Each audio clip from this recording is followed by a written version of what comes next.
TWR India से प्रसारित कार्यक्रम जिंदगी की राह बाइबल की किताबन का अध्ययन हवे, जीवन की आपके बढ़िया रास्ता में आगे बढ़े के चरवाही करेला और परमेश्वर के नाहिन जिंदगी जिए में मदद करेला। यूहन्ना 1:12 में बतावल गईल बा कि परंतु जितने उनकरा के ग्रहण कैले उ उनके परमेश्वर का संतान होखला का अधिकार दिले, मने उनके जे उनके नाम पर विश्वास रखेले। कृपा करके देखी सुनी ताकि आप सच जिंदगी जी सकी और ओकर प्रयास कर सकी। हाँ मित्र, यह यशायाह नबी की किताब 45 अध्याय में 3 गो विषय के उल्लेख बा। कुशरू के जन्म के पूर्व उनकर आह्वान के और सृष्टि के सर्जन और इसराइल। एकरा में पिछला अध्याय के विषय ही आगे बढ़ावल गोइल। पिछला अध्याय खुसरू पर खत्म भइल रहे, अतः ई अध्याय वही विषय के लेके आगे बढ़ रहल बा। एक खाली फिर ध्यान दी कि 44 अध्याय के 28 पद पर समाप्त होखल कैसन बेतु का है, जबकि खुसरू के उल्लेख वहां से शुरू हो चुकल रहे। बढ़िया तथा तर्कपूर्ण तो यह हुई कि अध्याय 45 यही पद से शुरू होता। पवित्र शास्त्र में अध्याय और पद सब के आवटन बहुते झुलझुलाहट पैदा करे वाला भइल करेला। जब भी मानव कोनो काम अपना हाथ में लेला उ बेतुका काम ही कैल करेला। तो आज हमनी के पिछला अध्याय के जवन पद छूट गइल रहे वही पद से शुरू करत अध्याय 45 और 46 के ऊपर विचार विमर्श करे के। मित्रता एकरा बारे में जानकारी खातिर रुआ हमरा संगे आपन पवित्र शास्त्र बाइबल निकाल ली। यशायाह नबी की किताब 44 अध्याय के 28 पद, हम ही हई जौन की कुशरू के विषय कहतानी, उ हमार चरवाहा हमें, उ हमार ही इच्छा पूरा करी हैं और यरूशलेम के विषय घोषणा करतानी, उ बसावल जाई और मंदिर के विषय तोहार नेव डालल जाई। ई पूर्व घोषणा कुशरू के जन्म के प्राय 200 पूर्व कइल जा चुकल रहे। ए तथ्य के लेके उदारवादी एक खाली फिर ई प्रचार शुरू कैलन कि ए भाग के लेखक यशायाह ना और केहू ह।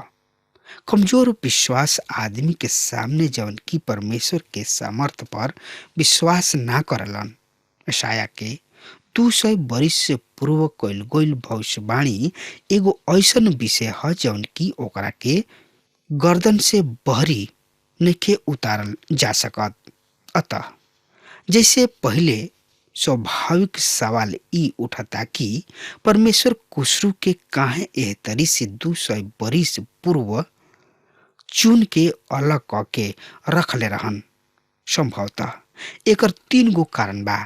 मूलतः ई ऐसे कि ई जरूरी रहे कि उ पहचानल जा सके, अर्थात जब उनकर जन्म भइल त केहू के दिल में संदेह ना रह जाओ कि यशायाह इनका विषय भविष्यवाणी कैले रहन। याद करी कि मसीह यीशु के जन्म के 700 वर्ष पूर्व भविष्यवाणी एगो वहाँ के उद्देश्य रहे। तो फिर ऐसे भी कि खुसरू के उ राजा रहन जौन की यहूदा के उनका देश में लौटे के पत्र घोषित करे पर रहन। तीसर का कारण ई रहे कि यशायाह परमेश्वर द्वारा दिहल गइल प्रकाशन के विरुद्ध प्रतिष्ठित हो जाओ। यदि यशायाह 200 वर्ष आगे के नबूवत में सही उतरते त उ प्राय 700 वर्ष आगे के कुंवारी माता मरियम द्वारा इमानुएल के देह धारण के विषय भी अचूक ही सिद्ध हुई। ओह दशा में पवित्र शास्त्र के ज्ञाता इसराइली मसीह यीशु के आवे के बढ़िया तैयार हुई हैं। ध्यान दी कि परमेश्वर कुशरू के हमार चरवाहा कह के संबोधित कर रहल बाणे और ई स्पष्ट कर रहल बाणे कि उहे हमें जौन की उनका सब अभिप्राय के पूरा करी हैं और उहे यरूशलेम के पूरा तरी से निर्माण भी करी हैं। रुआ याद करब कि परमेश्वर असुर राज के माध्यम से उत्तरी राज्य इसराइल के प्रताड़ित कैले रहन और ओहनी के बंदी बना के निर्वासन में ले गइल रहन। तब परमेश्वर दक्षिणी राज के प्रताड़ित करे खातिर बेबीलोन के उपयोग कैले रहन और यहूदी सब उनका द्वारा निर्वासन में ले जायल गइलन, जौना लोग के अमोघ परमेश्वर अपना उद्देश्य के पूर्ति में कैलन। उ दुर्जन रहन। अपना समय पर ओहनी लोग दंड भी दिहलन, पर कुसरू ओहनी लोग में से ना रहन। खुद परमेश्वर जौन की उनकर अभिप्राय पूरा करे पर रहन। अब हम स्वर्ग में होखब, वहाँ दूगो घटक हमनी के भविष्य का कदही। पहिल का उ लोग जेकरा विषय हमनी के कबहुओ सोचले भी ना रह जा कि उ कबहुओ वहाँ पावल जा सकतानी जा। कुसरू भी ओहनी लोग में से एगो हुई हैं। दूसर का उ लोग जवन की वहाँ देखे के आशा में हुई हैं, पर उ हमनी के वहाँ ना मिली हैं। हमनी में से जे केहू भी वहाँ हुई हैं केवल एक ही कारण से वहाँ हुई हैं, उ मसीह यीशु के आपन उद्धारकर्ता बनौले बाड़े। एकरा अलावा औरी कोनो साधन होइए नहीं सकत। ई रोचक तथ्य ई बा कि परमेश्वर कहताणे कि कुसरू उनकर अभिप्राय के पूरा करी हैं। सेनरीब और नबुकदनेस्सर परमेश्वर के इच्छा के पूरा करत रहले और यहूदा के निर्वासित कैले रहले, पर कुसरू परमेश्वर के अभिप्राय पूरा कैलन। दूर स्थिति सब में अंतर बा। आई अब हमनी के विचार करी जा यशायाह नबी के किताब 45 अध्याय के 1 पद पर। त ए पद एह तरी से बता रहल बा, अपना अभिषिक्त कुसरू से जेकर दहिना हाथ हम थाम ले बानी कि उनका सामने जाति सबके के हराई और राजा सबके कटी के ढीला करी और ओहनी के आगे नगर द्वार के खोल दी कि द्वार बंद ना होके पावे। हम यहोवा परमेश्वर ए तरी कहतानी। ई उल्लेखनीय भविष्यवाणी है। यशायाह के ई भविष्यवाणी के 200 बरिस पश्चात ही लोग देखले कि कुसरू के हमें। कुसरू पूर्वी देश ईरान के रहन। उनका कब्र के अवशेष पसार गादे नाम के स्थान पर पावल गुलन। कब्र पर पावल जाए वाला शिलालेख के पढ़त रुआ पहचान जाइब कि कुसरू एगो विनम्र आदमी रहन। उ परमेश्वर पर विश्वास करत रहन। ओ युग के अधिकांश शासक दम्बी डिंग मारे वाला और झूठा भइल करत रहले। ओहनी लोग के मुंह से निकलल हर एगो बात निमन मरिचा मसाला लगावल निकलत रहे। ओकरा से रुआ के ई मालूम करे के होत रहे कि ओह में कतना सच बा और कतना झूठ बा, जौन की ऐतिहासिक लेखा प्राप्त होला। उ पक्का बहुते बड़ा चढ़ा के लिखल गइल आज काल के ओट मांगत नेता के समान। उहो झूठ के द्वारा ऊंचा हटे के चेष्टा करत रहन। यदि उनका हारे की स्थिति लेख के विषय होत रहे तो ऐतिहासिक लेख में हार शामिल ना कुल जात रहे, अर्थात राजा सब के गुण के हरदम ही बढ़ा चढ़ा के पेश कुल जात रहे। अतः ऐतिहासिक लेख विशेष विश्वसनीय ना भइल करत रहे। पर कुसरू एगो भिन्न राजा रहन। उ कबहू भी ऊंचा दावा ना करत रहन। उ कबहू डिंग ना मारत रहन। फिर भी उनका के संसार के विजेता के रूप में जानल जाला। इहो ध्यान दही कि परमेश्वर कुसरू के हमनी के अभिषिक्त कह के संबोधित कर रहल बने। ई पद त केवल मसीह यीशु के दिहल गइल रहे। ऐसन उच्च सम्मान परमेश्वर कुशरू के काहे दिहलन? कारण ई रहे कि कुशरू परमेश्वर के इच्छा के पूरा कइलन। इसराइल यहूदा के अपना स्वदेश से लौट जाए के अनुमति प्रदान कइलन। एकरा अलावा ऊ स्वदेश ना लौटे के इच्छुक यहूदी सब के प्रोत्साहित कइलन कि ऊ अमूल्य भेंट उनका साथ भेज दे जौन की स्वदेश लौटत रहले। ए रूप में कुशरू यहूदी सब के खातिर एगो प्रतिरूप सिद्ध भइले। अब सुनी कि परमेश्वर कुशरू के खातिर आगे का कह रहल बने। यही अध्याय के 3 पद एह तरी से बता रहल बा, हम तोहरा के अन्हार में छिपल खजाना और गुप्त स्थान में के गाड़ल धन देव, जौना से कि तू जान लेब कि हम यहोवा परमेश्वर इस्राएल के परमेश्वर हई, जौन की तोहरा के नाम लेके बोलावतनी। मित्र, उ सब अपार धन राशि जौन की बेबीलोन के शासक यरूशलेम से लूट के ले गोल रहले, अब कुशरू के अधिकार में आ गोल रहे। मित्र, यही अध्याय के 4 और 5 पद एह तरी से बता रहल बा, हम अपना दास याकूब और आपन चुनल इस्राएल के कारण ही हम तोहरा के नाम लेके बोलावनी। यद्यपि तू हमरा के ना जानत रह, हम ही यहोवा परमेश्वर हई, अन्य केहू ना।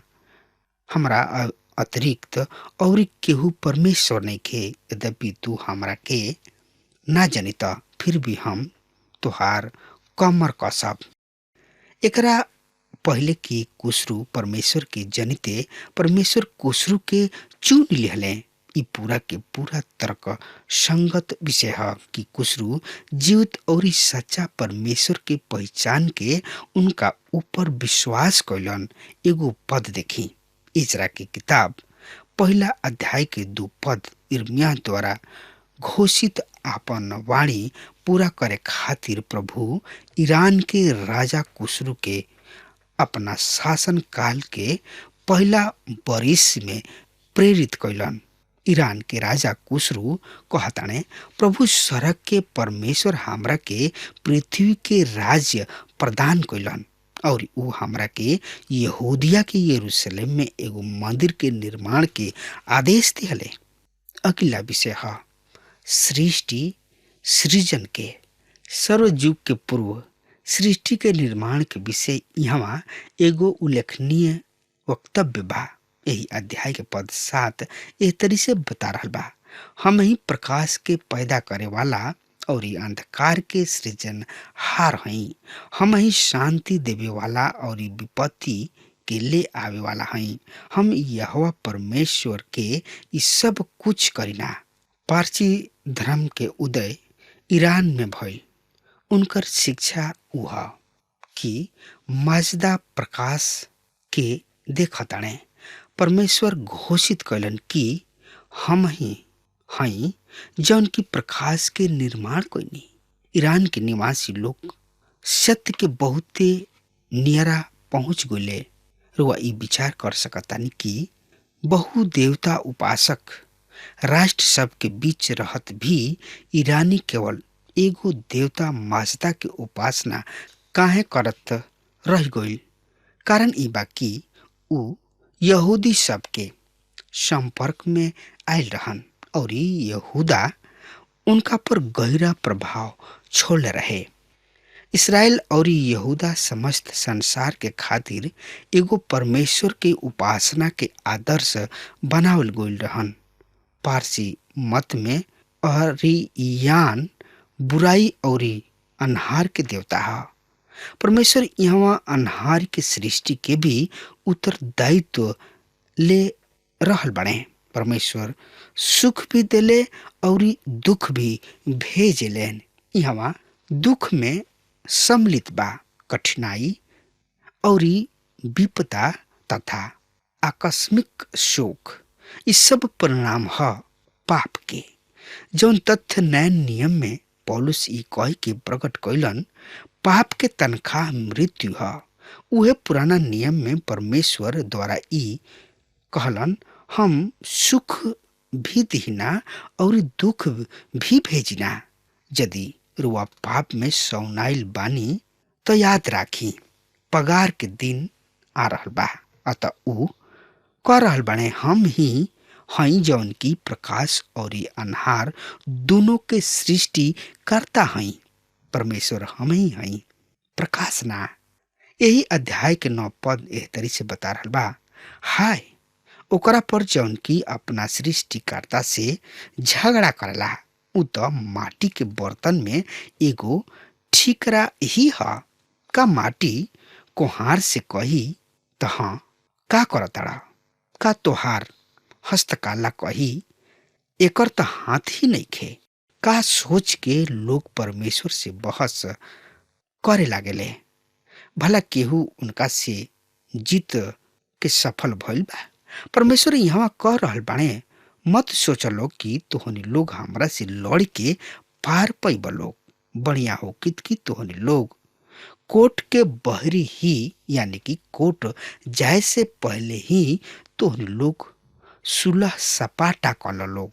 यशायाह पहला अध्याय में परमेश्वर के न्योता रहे, आव लोग हमने के विचार विमर्श या बात विवाद करी जा, तर्क वितर्क करी जा।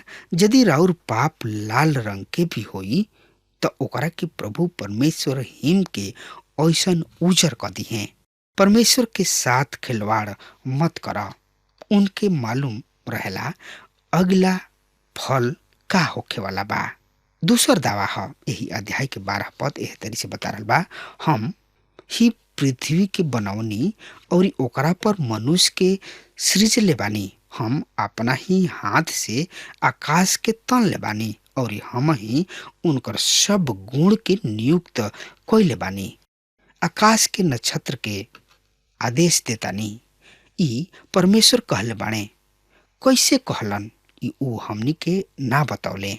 ई हमनी के ई भी सूचित नइखन कइले कि ऊ शून्य से सब सृष्टि कैसे खड़ा कर दिले। रुआ कोनो भी सिद्धांत थाम के चली, रुआ के लौट के उहवे जाए के बा।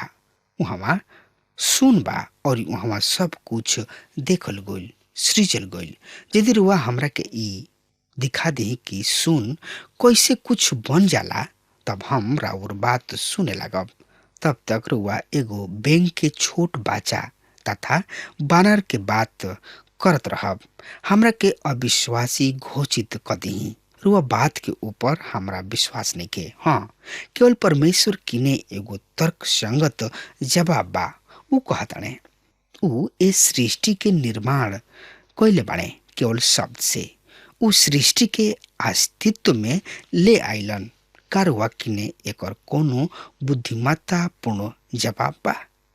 अब कुछ तथ्य इसराइल के विषय। यहाँ हम तीसरा विभाग में प्रवेश करतानी। एकरा में ई स्पष्ट हो जाता कि इसराइल राष्ट्र कभी भी खत्म ना हुई और परमेश्वर ना चाहलन कि ये विभाग हमरा स्मृति से ओझल हो जाओ। 17 पद एक तरी से बतावता, इसराइल तो यहोवा के सनातन उद्धार के द्वारा बचा लिहल गइल बाणे। अब तोहनी लोग के अनंत काल तक ना तो लज्जित और ना ही अपमानित होके के पड़ी। यदि रुआ ए धारणा के सार्थक बानी, इसराइल केवल इतिहास रहे, अब एकर कोनो भविष्य न रहल, तो ए भाग के ध्यान से पढ़ी। इसराइल के उद्धार अनंत बा। ई परमेश्वर कह रहल बाणे कि इसराइल पर दंड आज्ञा प्रसारित हो चुकल बिया। 22 पद एह तरी से बता रहल बा, हे पृथ्वी के छोर छोर के सब लोग हमरा ओर फिर लोग और उद्धार पाव लोग, काहे कि हम ही परमेश्वर हई, अन्य केहू ना। हम ही मार्ग सत्य और जिंदगी हई। अब हमार समय खत्म हो रहा बा, तब तक खातिर वो हमरा के आज्ञा दी। परमेश्वर हुआ के बहुत ही आशीष देस। आमीन। हमके विश्वास बा कि ई कार्यक्रम आप सब खातिर फायदेमंद सिद्ध भइल हुई। हम चाहतनी कि आप सब आपन आपन आशीष हमरों से बांटी। अगर आप सबके लगे बाइबल से चाहे आपकी निजी जिंदगी से क्यों सवाल होके, चाहे क्यों समस्या खातिर प्रार्थना करावे चाहतनी, तो हमारी फोन नंबर पर जरूर संपर्क करें। परमेश्वर आप सबके बहुत आशीष प्रदान करें और आज का दिन आप खातिर सुखद बनावे।